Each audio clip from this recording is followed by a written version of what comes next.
Master minds commerce చదవాలనుకునే 10th inter విద్యార్థుల తొలి ఎంపిక.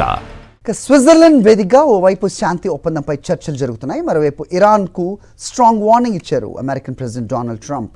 చర్చలు విఫలమైతే మళ్లీ దాడులు చేస్తామన్నారు. ఈసారి తాము చేసే అటాక్స్ చాలా తీవ్రంగా ఉంటాయన్నారు. అంతేకాదు స్ట్రెయిట్ ఆఫ్ హర్మూజ్ పై ఆధిపత్యం కొనసాగించాలని భావిస్తున్న ఇరాన్కు పెద్ద షాక్ కూడా ఇచ్చారు డొనాల్డ్ ట్రంప్. ఏ దేశమైనా సరే శాంతి చర్చలు జరిపేటప్పుడు రెచ్చగొట్టే వ్యాఖ్యలు చేయదు. కానీ అమెరికా అధ్యక్షుడు డొనాల్డ్ ట్రంప్ మాత్రం దీనికి పూర్తి విరుద్ధం.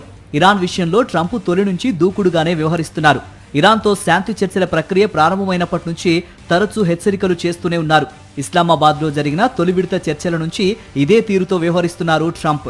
అంతేకాదు చర్చలు విఫలమైతే మళ్లీ దాడులు చేస్తామని, ఇరాన్ దేశమే లేకుండా చేస్తామని వార్నింగ్ ఇచ్చారు. లెబనాన్లో ఇరాన్ మద్దతుతో నడుస్తున్న ప్రాక్సీ గ్రూపుల దాడులను తక్షణమే ఆపాలన్నారు. లేని పక్షంలో గత వారం కంటే మరింత భీకరమైన దాడులను ఎదుర్కోవాల్సి వస్తుందని తన ట్రూత్ సోషల్ వేదికగా స్పష్టం చేశారు. స్విట్జర్లాండ్లో ఇరు దేశాల మధ్య శాంతి చర్చలు ప్రారంభమైన కొద్దిసేపటికే ఈ హెచ్చరిక చేశారు ట్రంప్. హర్ముజ్ విషయంలోనూ ఇరాన్కు హెచ్చరికలు జారీ చేశారు ట్రంప్.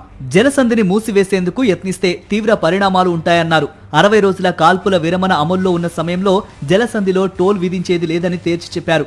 అయితే శాంతి ఒప్పందం కుదరకపోతే తామే టోల్ వసూలు చేస్తామని ప్రకటించారు.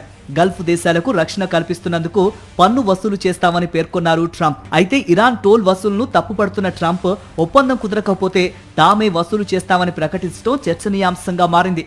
హర్ముజ్ జలసంధి ద్వారా డబ్బు రాబట్టేందుకే ట్రంప్ ఈ ప్లాన్ వేశారనే చర్చ సాగుతోంది. మొత్తంగా ప్రపంచవ్యాప్తంగా ఉత్కంఠ రేపుతున్న చర్చల వేళ ట్రంప్ చేసిన హెచ్చరికలు పశ్చిమాసియాలో మరోసారి తీవ్ర ఉద్రిక్తతలకు దారితీశాయి. మరిన్ని అప్డేట్స్ కోసం ఛానల్ ను సబ్స్క్రైబ్ చేయండి. నోటిఫికేషన్స్ కోసం బెల్ ఐకాన్ పై క్లిక్ చేయండి.